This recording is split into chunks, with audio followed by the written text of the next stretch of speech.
Começa agora mais um episódio do podcast diário do The News. Muito bom dia! Já vai preparando seu café sem açúcar e bora pra uma quinta-feira com você bem e informado. Eu sou a Mai. Eu sou a Silvia. E cá estamos, eu e Sil, nesta quinta-feira quentinha de episódio do podcast do The News pós-Jogo do Brasil. Estamos aqui para te trazer as principais informações de hoje. Exatamente! Com vitória da seleção brasileira sobre a Escócia. A gente vai trazer um pouco mais de detalhes sobre o jogo da seleção no nosso Minuto de Copa lá no finalzinho do episódio. Mas, ânimo lá em cima, animação, todo vapor para esse episódio de hoje. Em Brasil, a polêmica das propagandas de bet durante a Copa do Mundo. Justiça processa Ortobon por não ter mulheres em cargos de gerência. Como os fones de ouvido com fio estão tomando o lugar dos fones Bluetooth. Brasileiros na classe D e E chegam ao menor nível da série histórica. E para fechar, como hoje é quinta-feira, ao final do episódio teremos uma curiosidade. Hoje o episódio está recheado, agora a gente vai para a palavra dos patrocinadores e logo em seguida a primeira história.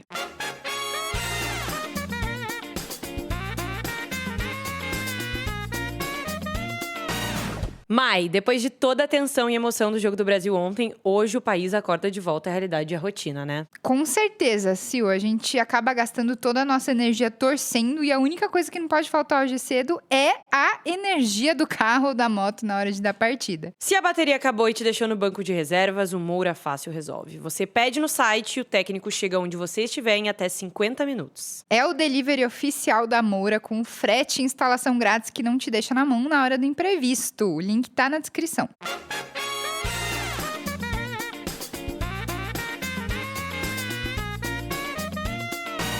Aparentemente, a economia japonesa está voltando a crescer, o que pode diminuir o investimento vindo do Japão para o restante do mundo. Antes de explicar como isso pode acontecer, a gente precisa trazer um pouco de contexto. Então vamos lá, ó. O Japão, durante muito tempo, teve uma taxa de juros muito alta, certo? Esse cenário possibilitava investidores a pegar dinheiro japonês emprestado e usar ele para investir em outros países a taxas maiores. Essa dinâmica tem um nome, é chamada de carry trade. Porém, nessa semana, a divulgação dos PMIs, que é o indicador de atividade econômica de um país, com base em um levantamento com empresas privadas, indicou um crescimento mais forte do Japão. No PMI composto, a pontuação ficou assim: o Japão com 54,9, os Estados Unidos com 52,2 e a zona do euro com 49,5. Índice abaixo de 50 indica retração, só para você saber. Tá, mas como esse crescimento pode afetar o resto do mundo? Basicamente, com a economia japonesa crescendo, o governo japonês começou a elevar a taxa de juros, que chegou a 1%, para conseguir frear a inflação. Pense que, no geral, uma economia crescendo significa mais demanda por consumo de produtos, o que tende a elevar preços. Então, a inflação. Para controlar esse processo, o governo encarece o empréstimo de dinheiro, subindo os juros, desestimulando o consumo. Esse número ainda é modesto, mas pode indicar uma recuperação econômica mais ampla com novos aumentos dos juros. Se isso acontecer, os investidores podem deixar de fazer essa operação, o que diminuiria o investimento no restante do mundo. Na prática, o Japão passou anos com a sua economia previsível e esses investimentos ajudaram a financiar muitos países, inclusive o Brasil. Agora o mercado pode enfrentar um cenário mais dinâmico e desafiador. Fechada a primeira história do dia, bora para a próxima.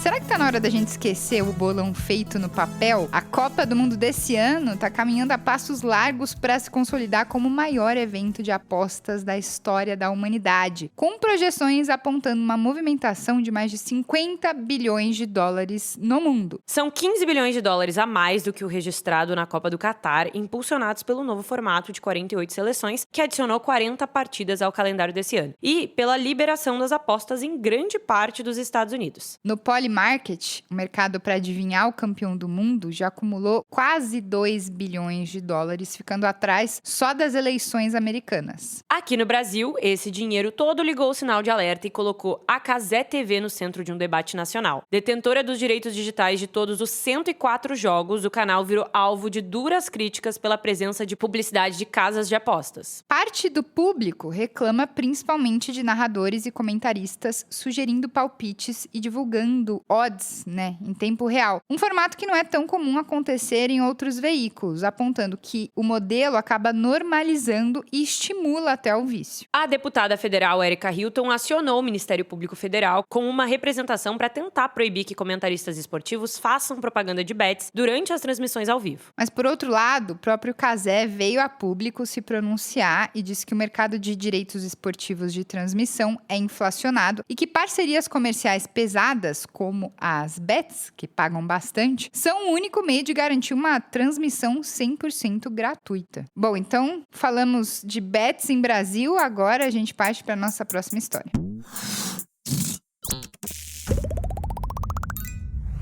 O Tribunal Superior do Trabalho decidiu manter a condenação de R$300 mil contra a fabricante de colchões Ortobon. O motivo é a ausência total de mulheres nos 24 cargos de gerência na unidade de Arapongas, no Paraná. A Ortobon já tinha sido condenada pelo Tribunal Regional, mas acabou recorrendo da decisão. Para a corte do TST, a empresa não apresentou uma boa justificativa para ter só homens na liderança. Curiosamente, o cargo de CEO mais alto da companhia é ocupada por uma mulher, Carolina Pires, desde o final de 2025. Só para explicar que este caso da ausência de mulheres no cargo de gerência é numa unidade específica, mas a CEO da empresa é a Carolina Pires. E por que estamos te contando isso? A decisão abre um precedente importante no país ao punir uma grande marca com base na chamada discriminação estrutural. Isso significa que a justiça não precisou de uma denúncia individual ou de uma prova explícita de machismo para condenar a empresa. A legislação brasileira proíbe qualquer diferença de critérios de contratação e promoção por motivo de gênero. Na prática, a empresa precisa provar que os processos de seleção são neutros, algo que, segundo o TST, a Ortobon não conseguiu. E pra gente fechar aqui, um dado. No Brasil, cerca de 17,4% das empresas têm mulheres na presidência. Já ao redor do mundo, a média de mulheres no cargo de CEO das grandes corporações globais é de só 6%. O tribunal que condenou a empresa possui 7 das 27 vagas ocupadas por uma mulher. Fechamos a terceira história e bora pra próxima.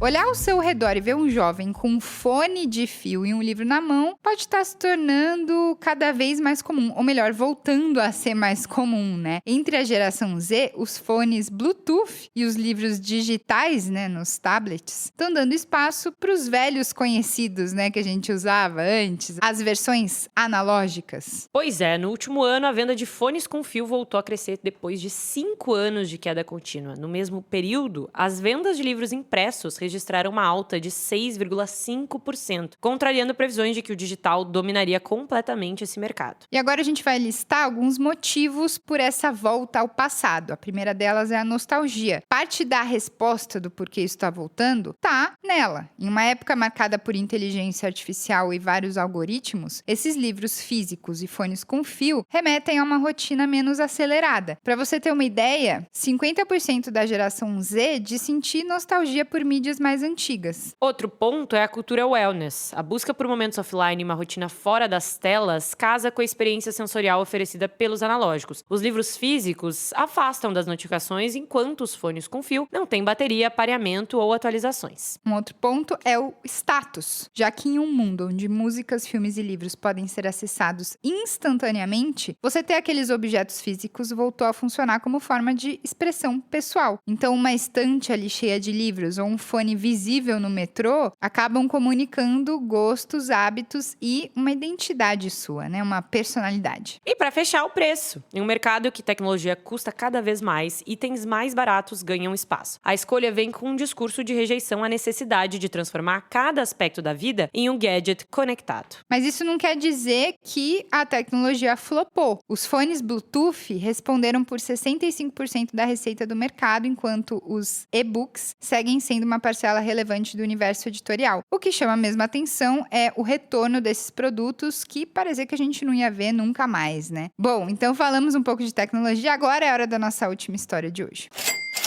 A A parcela da população brasileira nas classes D e E caiu para 19,4% em 2025 e atingiu o menor nível desde 2012. Isso significa que cerca de 41 milhões de brasileiros vivem em domicílios com renda de até R$ 760 por pessoa. Eu vou te explicar agora por que isso aconteceu. Os dois principais fatores apontados como responsáveis pela queda são a melhora no mercado de trabalho e os programas de transferência de riqueza, como o Bolsa Família. Apesar do crescimento, essa ascensão pode ter acontecido de forma frágil. Na prática, muitas pessoas não conseguiram acumular patrimônio suficiente para sustentar essa melhora de forma independente. Esse grupo ainda fica sujeito aos auxílios do governo e à taxa de juros, por exemplo. Então, em meio a esse cenário, a diferença de renda média por pessoa é expressiva. Nas classes D e E fica em R$ 453, enquanto na classe A fica em R$ 14.214, o que é um pouco mais de 30 vezes maior. Enquanto isso, a maior parte da população brasileira, 56%, está agrupada na classe C, C1 e C2. A renda média por pessoa ficou em R$ 1.921 para C1 e R$ 1.104 para C2 em 2025. O principal vetor de melhora foi o mercado de trabalho, que conseguiu absorver boa parte dos trabalhadores pouco escolarizados. Então, no fundo, Sil, houve realmente uma ascensão das classes mais baixas, mas que ainda precisam ser validadas com o tempo e com os diferentes cenários econômicos. Estão entregues as nossas 5 histórias de hoje, dia 25 de junho. Agora chegou a hora de chamar ele, nosso querido Zambo, para trazer as atualizações de Copa do Mundo. Então fica aí pro Minuto da Copa.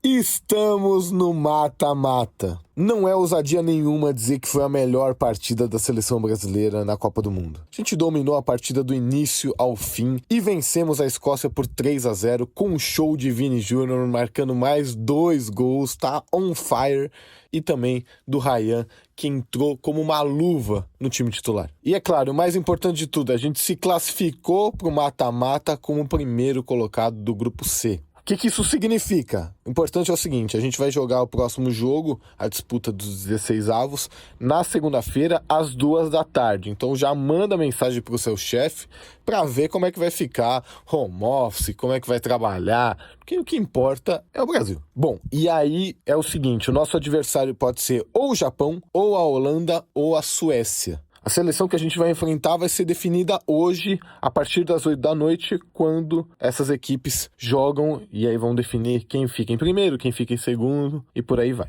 Então, hoje à noite a gente já tem o nosso confronto definido e amanhã, é claro, eu vou contar aqui pra vocês. Bom, no outro jogo do nosso grupo, a gente teve o Marrocos vencendo o Haiti num jogaço, tá? Por 4-2 e ficando com a segunda colocação do grupo C. Nos outros jogos do dia, a gente teve a seleção da Suíça batendo o Canadá por 2-1, ambos se classificando, Suíça em primeiro, Canadá em segundo, e a Bósnia vencendo o Catar por 3-0. Bósnia ficou em terceiro, mas com 4 pontos tem chance, provavelmente vai se classificar como uma das melhores terceiras colocadas. Tudo isso no grupo B. Agora falando do grupo A, que foi o grupo que fechou a noite, o México venceu mais uma, dessa vez por 3-0 contra a República Tcheca. Enquanto a África do Sul surpreendeu todo mundo, tá? Bateu a Coreia do Sul por 1-0 e ficou com a vaga de segunda colocado. Está no mata-mata de uma Copa do Mundo pela primeira vez em sua história. Bom, vamos para a nossa querida agendinha.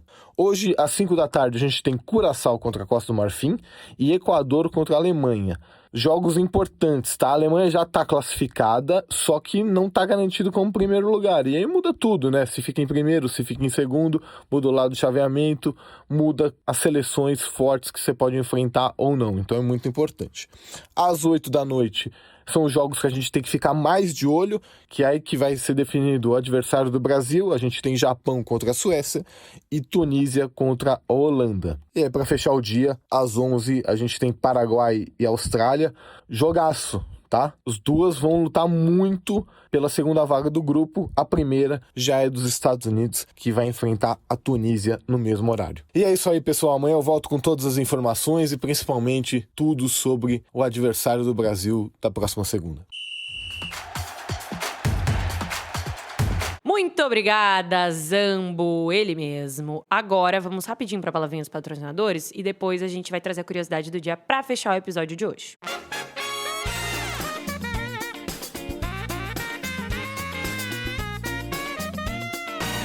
Quando alguém fala sobre fazer um consórcio, uma das primeiras dúvidas é sempre essa: quanto eu vou pagar por mês? E faz todo sentido, né, Mai? Porque antes de assumir qualquer compromisso, a gente precisa entender se isso cabe tanto no nosso momento de vida quanto no nosso planejamento. E, na verdade, não existe uma resposta única para todo mundo, tá? No consórcio da Demicon, por exemplo, o valor da parcela depende de alguns pontos. O que você quer conquistar, o prazo escolhido e o plano que faz mais sentido para o seu objetivo. Exatamente. Para te ajudar a montar um planejamento de acordo com a sua realidade, eles têm um especialista disponível para te escutar e entender o que faz sentido para você. Quer fazer uma simulação gratuita? O link tá aqui na descrição.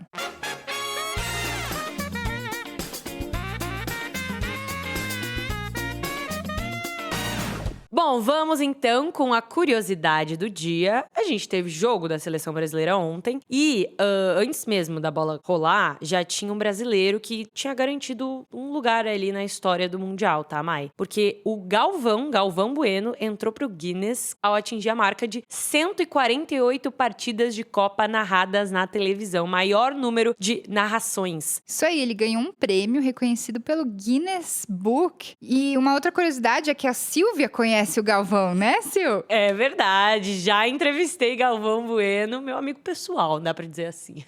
Brincadeira, mas legal essa curiosidade do Galvão em clima de Copa do Mundo, depois da vitória do Brasil. E agora a gente pode encerrar o episódio de hoje, né, Mai? Podemos encerrar, quintinha. Espero que vocês aproveitem a quinta-feira de vocês. Amanhã estaremos de volta e, como sempre, te esperamos às 6h06. Muito obrigada pela sua companhia, por escolher estar aqui com a gente hoje. Amanhã nós estamos de volta no mesmo horário, sexta-feira. Falou! Esse programa foi produzido por TNS.